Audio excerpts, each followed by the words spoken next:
Keep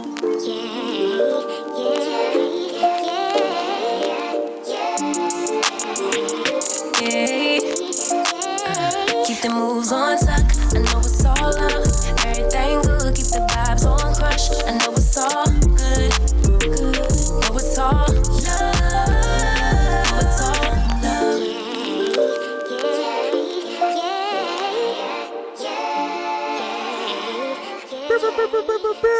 We back. We are live. Episode 6. We are here with my beautiful wife, Destiny and Keon. period. And we excited to talk. Today's topic is a little unchy.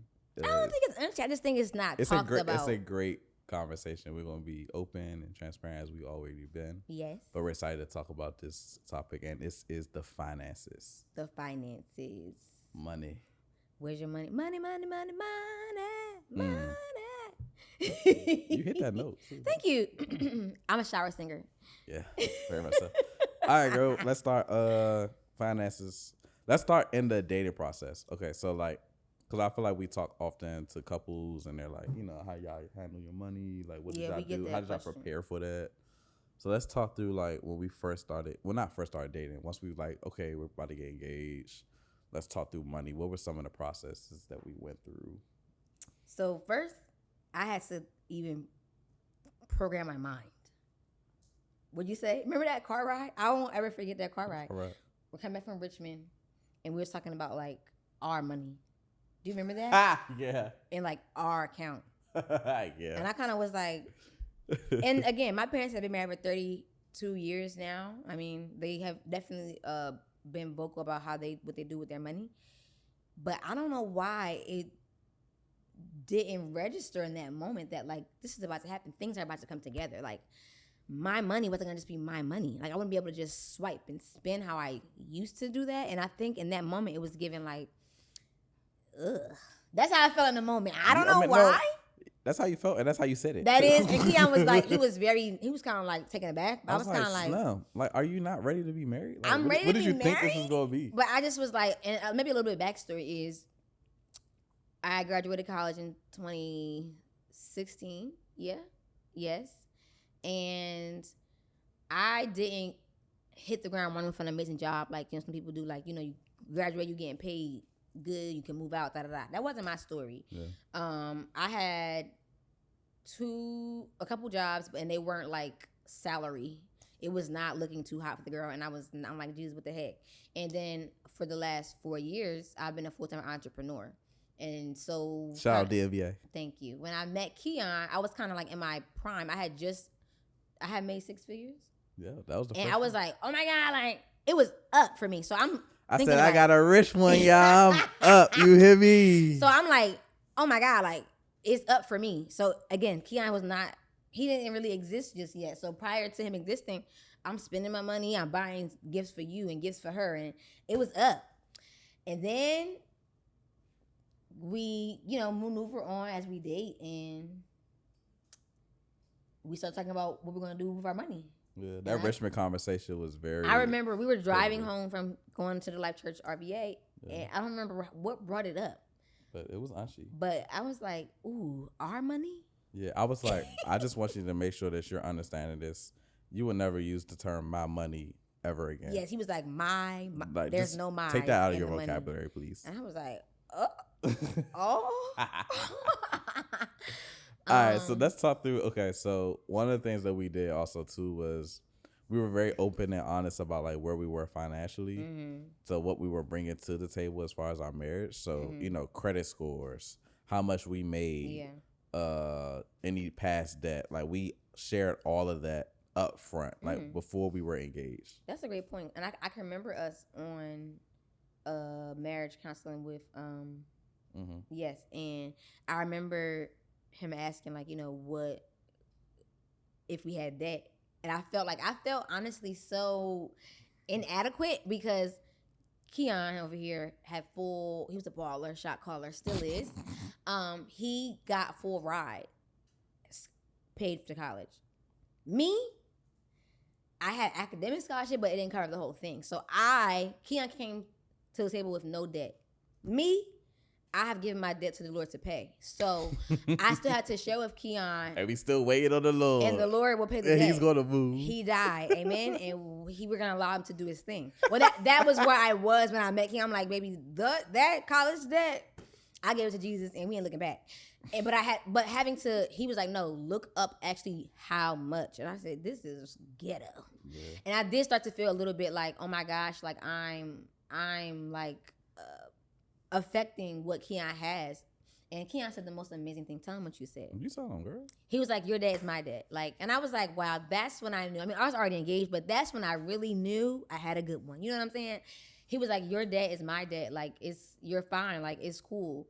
Yeah. Like, it's not a big deal. And I was like, this number right here, not a big deal. But he said it wasn't a big deal. So I'm like, it is what it is. It never moved me. But that's what I was trying to get you to understand. Well, that's what I was trying to communicate. It's like, there's no more my money, my debt. Like, I married you. I married all of you. I'm not just marrying, the fun part or the 6-figure part. No, I'm marrying the debt. I'm marrying all that stuff. Yeah. Like, that don't move or change who you are and what I desire, what God showed me who, you are as my wife. So I think it's super, like Keon is saying, important to have those conversations that you're not like, not talking about how much you make, your credit score, or your debt until you get married. No, talk about it ahead of time. For sure. So I think it's also important too, is like while we were in that process of communicating, like where we were, we also talked about like how we were going to handle our money. Mm-hmm. So, we have conversations like, some people have separate accounts. Some people do. Like everybody does their things differently. Mm-hmm. We'll just share kind of like what we do. Mm-hmm. So we have one joint main account to whereas all of our checks, all of our money income goes into that account. And then we'll pay our bills. We do everything from there. Our tithes, all of that. And then we have individual allowance accounts. So we'll take like, let's say we'll take an allotment out of, or allowance out of the big check, let's say like 300, 400, whatever kind of money. We'll put it into our each individual account. And we use those individual accounts for shopping. Or let's say I might go out to eat with the guys, or she might hang out with the girls. So we use those for leisure. But the main account is where we, disperse and do everything from there. Yeah. And I think I don't remember when you brought that to me, it was like, okay, like this is good. I think that something that I spoke to, or I've had conversations with young ladies like, everybody wants to be married and all that kind of stuff. But like when you're single, you don't have to think about our money. You think about only your money. You're not thinking about, a bill. You could be thinking about bills, but like you're not thinking about, if I do this, how does that affect him? You just get to do what you want with that. So I think that sometimes you have to understand that, again, if you do how we do it, that there is going to be, when you were single, you maneuver like you were single. When you're married, we're putting things together in this joint. So just ensuring that, you prepare your mind. For me, I didn't think it was going to be a hard thing, but it actually was a little uncomfortable, maybe. Sure. Shifting from where I was to, and I'm grateful because I think in almost every relationship there's a person that is a budgeting and the person that is like the spender. Who's the spender? Keon is the budget, I'm the spender. But we need each other. We need each other. I help him, he helps me. Prime example, like Keon will watch something that he really wants, and the money could be the money is in the account, but he's just like, I don't need it right now. I can wait. Me. The money's in the account. Boy, if you don't get that hoodie. I'm like, if you don't just buy it right now, like, what are you waiting for? But there are also times where I need to be a little bit of him. Like, Dustin, you don't need this dress. When are you going to wear? Or, like, you don't need to add another whatever. So I appreciate the dichotomy of how he... Girl, you on this 2 episodes in a row, you using them words. Our baby going to be smart. When it comes, she not pregnant. Like, we make sure we clear that up. They go crazy. Yes, so that of... the way that he is, because I need to be like, I could use the pullback, but he could also feel more free. I think also as the man, I learned that he feels the pressure that I will never experience. As my husband, man. He feels something that I would never understand because he's the man. He feel like he does provide, but he feels a different weight that I'll never experience. So him not buying this $80 hoodie that I think the money is in there, he could be thinking about rent. I don't know what the bills are. He does all of that. So he could be thinking about things that I don't think about. So I love that I'm able even to push him and like, babe, the money is in there, you're fine. But also he's great with the like, babe, let's review last month. This is where we did a little bit too much. We need to pull back. And I appreciate that. Wow. My mind just went so many because I'm just thinking about like one area is just like again the pressure of a man. Yeah. And what we experience and what is often not communicated is like, especially when you become a husband, bro, it just hit difference now. All right, so I want to share a couple stories. Mm-hmm. So the first story is I want to talk through like I grew up in where like my mom is a very like giving, generous person. So I would watch her like give to the homeless, and I kind of picked up on that. And then I met Destiny, and Destiny's heart is just like huge. Like she'll just give away. I'm like, bro, like, do you not see the account that it's like it's okay? Like God's gonna bless us back. So I started to like see that and just how like I guess fruitful she was in her generosity, but also how God like just kept blessing her. And I was like, I had that, but it just like being around her, she like really influenced me and encouraged me to do more. So, okay. So for example, there were multiple stages in our marriage to whereas it didn't make sense to do what we did to some people. But we stepped out on faith and we did it. Now, this first one, I do believe that God wanted us to do it. So when we got married, you know how like you get like a overflow of money. Mm-hmm. And some people, you know, are blessed, but we just had a lot of support. We gave 10% of that income back to our church. Yes, your tithe. Yeah. So we tithed off of the gifted money. From our wedding. Like we took nice 10%, and that was a very nice chunk. Very nice. Yeah. You know, in my mind, I'm like, well, I mean, this not really like job, so I don't know if I gotta tithe this. But no, I don't play about that. Yeah. But that was something that we did, and then a couple months later, like, okay, so we're fresh in our marriage, and like God is moving. But also too, like now we're hitting on our rhythm, and like now we're like, okay, bills are happening, like all that stuff, like that overflow of money is now it's kind of like allocated to like just a regular flow of things. Yeah, we were at a retreat, and we were watching, and TD Jakes was talking. Yes, and at the end, he preached this powerful word just about how like preparing for the next year. We really believe like that word was everything that he was saying. He was like so into this word. And that number that he said so into, it was a pretty large number. Mm-hmm. And I think we even we doubled it. I don't remember. Like we both, yeah. And in that moment, that's like just like, Key, I think we really need to do this. I'm like, Slim, like, I don't know. Just like from a man's perspective, because like my mind is always thinking like, I got to make sure we take care. I got to make sure we doing this. Yeah. But we sold it to it. And I just say that all those like that. And then the last one too. Okay, so this is Journey to the Hills podcast was a vision that me and Destiny, we prayed about. God gave it to us. And we were like, okay, we're going to drop on our first year anniversary. That's going to be the first date. God gave that to me. I'm like, that's back in like February. Like, we're going to spend the rest of this year. October, and then throughout the summer, we started hitting financial kind of troublings. Mm-hmm. Things we weren't expected. Like, it was just coming hit after hit after hit. Mm-hmm. I was like, D, I don't know if we should do the podcast anymore. Like, we really need to step down. She said, no, God told you that. Like, we got to stay firm on that.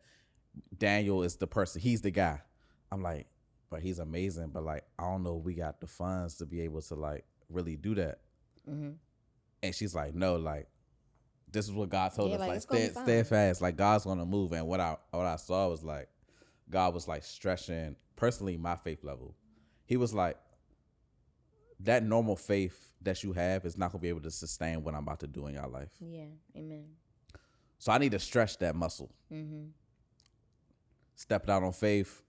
Now we're in a position whereas we're doing things. We didn't even imagine all of this. Mm-hmm. We just was like being faithful and like steadfast to what he told us to do. And now like God is just moving. We're blessing so many people. Yeah.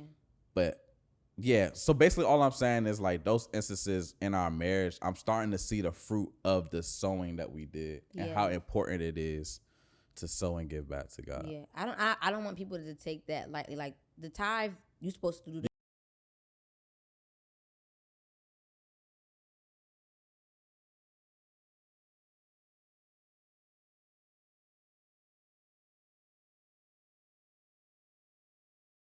Those are things not to take lightly. And when you're able to sow into, again, things or people that you know God's hand is on it, or you know that you've seen kind of where they are. Like those are times for us. It stretches our faith, but it's God also being like, I can trust you with more because you don't mind giving me this. But if you like, this is all I got, so I can't give. You holding up, you blocking your own blessing. So it's honestly, truly, and I think sowing is not always something that I feel like people don't always look at it in a positive connotation. People are, we've heard the stories of church doing things with the money, but when you know that your heart is pure, whatever happened to that money after it don't even matter, because you know that you gave it with a pure heart, and the God gonna do the rest. It's not even about like, but of course you want to give to proper places, but you know what I'm saying? Like you don't want to just be like, I'm not gonna give because I don't know what's gonna happen to it. When you give with the proper heart, God's gonna do the remainder of the rest. And I do believe that, like you said, we've experienced the fruit of us sowing. Yeah, people's like, man, y'all look so cool, y'all dress nice, y'all do all these things, but it's like that stuff didn't happen over, like, it's because of like what we've sowed. You know what I'm saying? It's like God has like been able to say, I can trust them. The last experience, so one day we was in a group chat, and a family member of ours was going through just like some health issues, and everybody was like, okay, like we're gonna create like a GoFundMe for them. And Destiny, we're both in the morning, we're reading out the thread, and Destiny's like, babe, we supposed to give this amount of money. And I'm like, I didn't tell him. I said, she did not say the amount. I said, God told me an amount of money, and I don't know who should give it. And he said the exact money amount. I said, because Destiny was like, yeah, like you said, God gave me an amount, and this is what we're supposed to give. I'm like, it was 500, wasn't it? I said, yeah. And so I was like, well, here we are. Supposed to get the money. Let's go ahead and give it out. The next week, we was able to get a new car. By God's grace, though. Like, we got a new car by God's grace. Like, we wasn't really, the way it happened, like, it wasn't. And just even since then, like, checks in the mail. It's like just random check. Like, bro, we can't make it up, bro. Yeah, and I just think that, again, like. And two, we gave in the middle of a financial hardship. So it wasn't like we gave and we had, like, we stepped out on faith, like, all right, babe, we're going to have to lay low this weekend. Like, we ain't going out to eat at all. Like, we're going to have to make sure we, you know what I'm saying? But I think that's just, again, I think with your person, your partner, to determine what's important to you all in your financial situation. What's important to y'all? Is sowing something that y'all want to be able to do? I believe that God is going to bless us insurmountably as we begin to just grow on, as we stay aligned with Him. And I want us to continue our life to be able to bless others. Yeah. And we can only do that by giving. I saw personally that the enemy used the fear and the idol of money to hinder what God wanted to do through us, especially as a man. Because again, like, the first thought in my mind is like, I got to provide for my wife. I got to provide for our family. Yeah. But God is like, you have never missed a meal.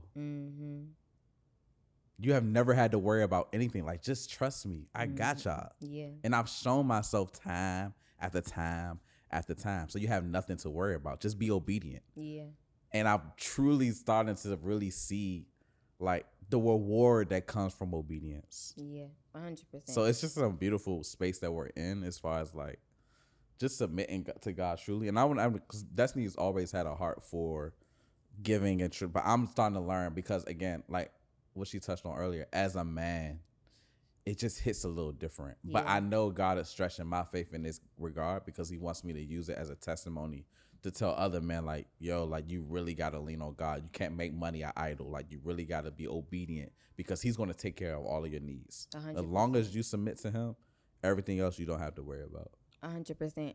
I think I would say also too, like, to talk about any other pressures that are attached to finances, or even maybe like a thought process that you had to shift besides that one. Like, were there any that you were like, for sure, as a husband, I gotta have this much money in the bank before I get married, I gotta have this much money before I buy her a ring? Like, I think that's something I hear often, like, I want to have it all together before I propose, when in reality, there's it's different. Yeah, well, I have a lot of thoughts to that. I think the first thought is, and I've shared this before, I just don't know if men understand the glory that comes, or like just the fruit that comes from being married.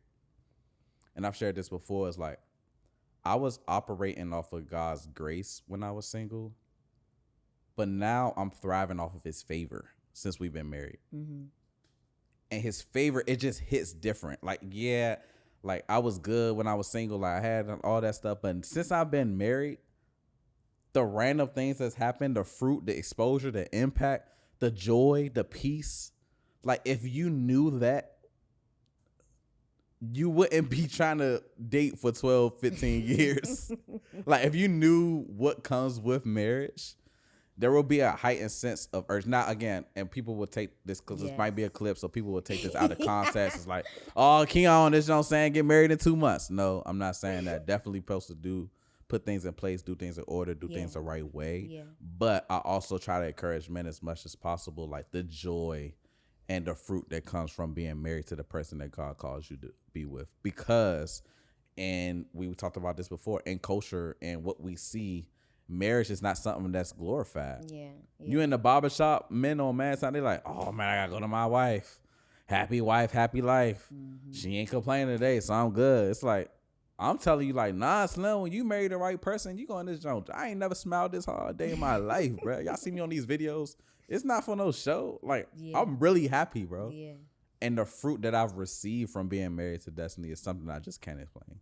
Amen. So I would just encourage men, like, again, if you're in that process of like, man, I gotta have my ducks in order. There are definitely processes you need to put in place, but I would encourage you not to use that as a hindrance to block you from the biggest blessing, which is, again, marriage for me in my personal life. Okay, that's good. I think I would even thank you for that. Those beautiful words. Thank you. First, want to give honor to God, who's the head of my life. What would you say are some of the hindrances, though, that you said that? Sure. So I mean, are they all financially attached? Based? I think finances is definitely the main thing. And again, like, I don't want to deter men from putting things in place. Like, I do believe that you should be in a pretty good financial state.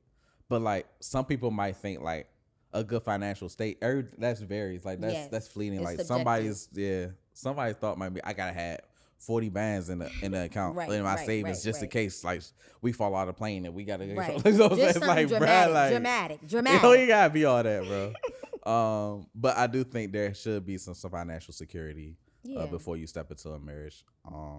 But again, I think a lot of it is like, and I hate to be kind of repetitive, but like going to premarital counseling, like having mentors, like talking to other people about like how they did it and how they prepared for it. And also too, I don't want to have a knock on women because I know you asked me about men, but like I think some women saying that they want to be married, but in the dating process, they want to act like they already married. Okay, well, what has to do with the money? Financially. Okay, we taking trips together. We going out to eat every weekends. Like, if we want to lock in and be ready for marriage, we got to make sure we prepare. We're saving. We're doing all these things to take that next step. You can't be pressuring me to go to Cabo. But okay, I see what you're saying. I'm like, wait, hold on. But no, okay. I mean, yeah. I know I'm gonna catch some flack. I hope y'all still love me here. But I think that each relationship is different. Each person, for sure, whatever. So I think that if you're doing that within your means, so be it. But if that's not in the means of you and your partner, or you and your boyfriend, there should not be a pressure to do that. Yeah. So I think I would be cautious of like the pressuring of trying to keep up or to do things when you know that, like, if you know that your boyfriend is like preparing to propose. When Keon was preparing to propose to me, we was not doing. Keon was not. He didn't go shopping for 6 months, and that's a long time. Bro, I didn't buy anything. He didn't like. I wasn't. He was like. I was focused. Rent, not bills, like the necessities, and I thought that was very commendable because, yeah, I mean, and God is good. He has blessed me with a beautiful ring. However, that speaks to, like, you know, if you know he's preparing for that, then you know. And I communicated that with her. Yes. Too. It's not so like don't be like, babe, like I'm just letting you know, like, as we prepare to take this next step, these next 6 to 8 months, like we used to do, we locked and we chilling. Like, I really want to make sure I give you what I feel that you deserve and what you desire, and like I'm gonna need you to be patient with me. 100%. You know what I'm saying? I feel like that's practice for marriage. We just came through a little bit of a financial season that wasn't our normal. we practiced that type while we were kind of dating. when he was dating.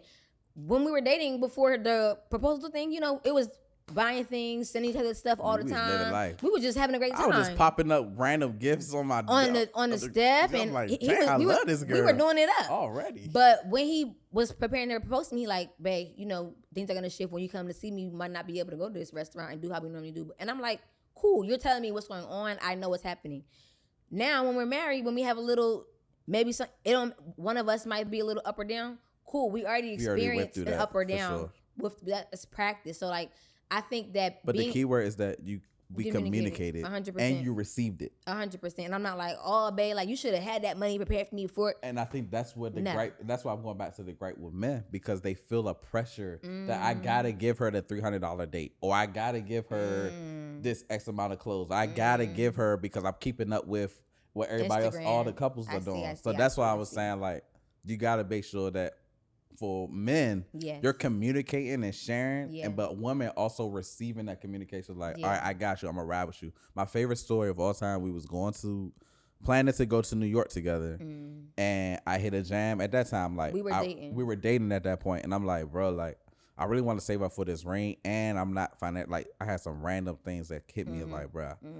But I really wanted to please her. Like, she was looking forward to this trip. We already picked out matching outfits. Like, it was gonna be like fire. And I'm like, D, like, I think I want us to like stay home. Like, I don't want to go to New York. Like, I think it's wise for us to save some money. And I was so nervous. I'm like, bro, how is she gonna receive this? She might not like me, because again, as men, we just feel this pressure. Like, we gotta give you the best finance, all those things. And she was like, oh, no trip. Like, whatever you want to do. Like, I got you. I was like, oh yeah, you're definitely gonna get a really nice ring. Like, this is my wife for sure. But you received my vulnerability. Yeah, is what I'm saying. I think. Hopefully, I cleared that up. No, you did a great job. Because at first I was like, "What you mean?" But now I get it. But I think that for women, I do believe that, especially, I think I have a father, and I think that as a parent to child, I don't think I always understood like a pressure of a dad or like, you know, of a husband. But I think now being married, I don't think I'll ever understand the weight to its totality, but I think being able to watch and see all that it comes with, I'm like, if we can't do something, I am okay. I have everything that I need. I'm not missing out on nothing. I have food in my refrigerator. I have clothes that have tags on it. I'm good. If we can't buy these new shoes, or I can't get I can't get something done in that moment, this is not it's not the first time, but also not gonna be the last time. Like, I don't know, when we come out of the pinch, like, all right, we're right back at it. But I think how you receive your man specifically in those tough, vulnerable seasons, that tells him a whole bunch about you. Honestly, it tells him about how you're gonna show up, and that makes him either more apt to come to the next time, or he gonna be like, I can't tell her that I'm in a bind, because she gonna respond, she gonna make me feel like less than a man. But how we make them feel in that moment, it means the world to them. So I think we really have to be intentional about how we comfort or encourage our man in those type, because life is inevitable. Seasons are gonna happen. We can't always plan for what happens, but how you encourage him in that season, that is what matters. And I honor you so much for that, and I can't wait to like give you the world, because you really, like, again, going back to kind of like guys, like, man, I gotta make sure I'm up before I get married. I'm like, you really see the true character in your person when you down bad. Like, how they gonna show up? Like, how they gonna be consistent? You've been the same person when I had bands, when I had nothing, and I'm gonna take care. Like, as soon as we really, really up. When Journey to the Hills at 1 million followers and we traveling around the world, y'all see her wearing new bags every weekend, is because of what she did in this season, bro. She get the world, bro. I love you, boy. I love you. So that's something that, again, I want to encourage. But like, also too, I also had to, and this is going back to the guys, there's an extreme importance and imperative for us to communicate and be firm in what God told us to do as husbands for the family. That's good. That's financially. Good. Yeah. Because we would get caught up in happy wife, happy life. Yeah. And trying to please. I know at the beginning of our marriage, I'm like, bruh, I can't keep telling her no. She want to get this new dress. But it got to a point where God's like, I'm not going to hold her accountable. I'm holding you accountable. I told you that y'all need to be in this space, whatever. Yeah. But you trying to please her over pleasing me. Yeah, 100%. And I had that conversation with her, and I think from there, like, it's been great. But in that moment, though, it was hard for me to be able to tell her no, because I just wanted her to have everything. I wanted her to be happy, but I was scared of confrontation and, like, being true to what I felt God was telling us for our household. Yeah. And I'm grateful that I can definitely remember those moments. I'm like, babe, you can tell me no. Like, it's at the is it gonna now? I feel like I can take it way easier. Yeah. But I think in the beginning, I definitely was like, you know, I had those thoughts of like, oh, when I was, you know, I could do what I wanted when I didn't have to. There was no. It was just swiping when I wanted to. But there were also negative connotations to that as well. I might not have been saving as much because I was just like, oh, it's going to the money come back next week. I get paid from my clients, like it's up. But now I believe that because of his steadfastness and being how he is with money, you know, it makes our savings account better. It makes us better as a couple. So those moments of no or not right now, okay, cool. I know that again, the time where it's up or like where we're good again, like, you know, we're fine. I'm not gonna have to be like, he gonna say yeah, or like, you know, it's no problem. I think something too I want to touch on is the fact that like in our house, Keon is the better with the finances, like the budgeting. As a woman in your relationship, you might be the better one, and that's okay. A good point. Like it don't have to be just because you're the man. If you know that you're the spender, maybe the woman should be the person who's doing the budgeting, and that's fine. Y'all still come to the table together, but it doesn't have to be just because you're the man. If you're not the better one with the money, it's okay to let her be the person who budgets and make sure that the household is okay. And you know, you might give like the direction of what to do with the money, but be okay with being like, this is not my strong suit. I need to let her lead, and that's okay. That's a good point. That's a great point. Yeah. Did you have anything else you want to talk to about this? Because this was pretty good. Very fruitful. I think we can go into the question segment. Okay. And I think I actually have. I know I got some too. Yeah, I'm gonna pull them up. I'm gonna pull mine up. Yes, this one was from Instagram. Someone asked, "Did we have it all together prior to us being married? I guess financially." So that was when, again, I think we kind of spoke to that, but like I don't really know altogether. I feel like again it's subjective. I think one of the common things is that like guys feel like they gotta have a house, they gotta have a car, they gotta have a sustainable career, like all those things in place. And I did have like a house. He had a house. So he did have a car. I don't try to speak on top. It's like I don't know what it's like to step into a marriage without having those things. Yes. So I don't want to say like, you know what I'm saying? I don't want to speak on that. I just feel like I don't know. That wasn't our experience. Yeah, and I know it did make a big difference. Like you being able to just move in, like us having a car, me having a career already, you already having your career. So it did kind of like assist and aid. But it wasn't. I don't know. I don't think we were like, oh, we got to have this much money in the bank before we get married. Yeah, we never had that conversation. But also, I think something we have to talk about. Like we were blessed that our parents they paid for our wedding, you know? Yeah. Like, so I true. do also understand that everybody's experience is different. So, like, if you are someone who you have to pay for your own wedding, I could definitely see, like, you know, we have to wait a little bit longer. Or just not have a big wedding and just. Yes. People need to know that you don't have to get married how everybody else gets married. Yeah. If you don't got the money, baby, go to the courthouse. Yeah. Because Destiny wanted to do a girls trip, and she's like, wait, no, we just want to stay home. Yeah. We went on U Street. Yeah, we wasn't. There were things we had to weigh what's important. Do I have to go to Mexico right now? No, I don't. Let's just go. I literally did my bachelorette trip to DC. Like, I think, you know, we see all the extravagance on Instagram and whatever. Is that a possibility? If you have the means, 110%. But if you don't, do not think that I can't do nothing because I can't afford to do this thing in that moment. Mexico gonna be there, baby. In 5 years when you up. Go to Mexico. But you don't have to feel like I can only get married if I can have all the white flowers around. My dress has to be $10,000. No. Get married. The longer that you wait, you're missing again on that favor that Keon talked about. You can get married in the courthouse today. Y'all can move to your apartment and live a good life. So that's just a little caveat. Nice. My second question was, how do you balance finances as a married couple? We kind of spoke about that. So yeah, we answered that question previously. Mine is have financial conversations turn into arguments or intense fellowships? Mm-hmm. If so, how did you work through that? Have they turned into? I feel like we haven't. Money has never really. I don't think it's, but I think also that it's because we talked about it early on. We didn't wait till getting married to begin to talk about money. So I think again, I don't think money's the issue. I just feel like your heart towards it. Like I don't feel like we worship money or we don't like.